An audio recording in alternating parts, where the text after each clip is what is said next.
Ils sont identifiables à leur brassard mais resteront anonymes pour notre reportage. On voudrait voir donc les oranges qui font partie de la promotion. Dans ce supermarché de Roubaix, les deux inspecteurs de la répression des fraudes vont d'abord contrôler le rayon fruits et légumes. Pour chaque produit, la même vérification.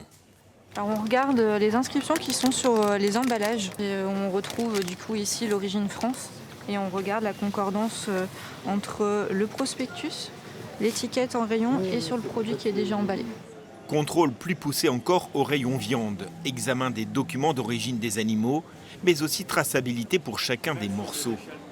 On vérifie donc la concordance des informations du bon de livraison avec l'étiquette qui est apposée sur la barquette remise au consommateur. Entre le bœuf, le veau, l'agneau, on a besoin de voir tout justifier et de retrouver à chaque fois l'origine, que ce soit l'abattoir ou l'origine française. Un peu en retrait, le propriétaire du magasin observe, plutôt confiant sur la qualité de son travail. On a eu un petit problème de qualité en fruits et légumes.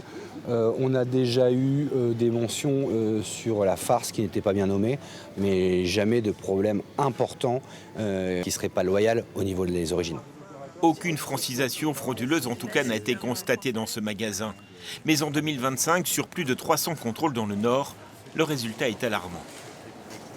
Ce qui est inacceptable, c'est qu'il y a 53% de ces contrôles qui souffrent d'anomalies. A minima, ça témoigne d'une forme de manque de vigilance, d'une forme d'inattention qui mérite d'être corrigée. Donc ce combat pour plus d'informations du consommateur, plus de produire et de manger local, il est essentiel.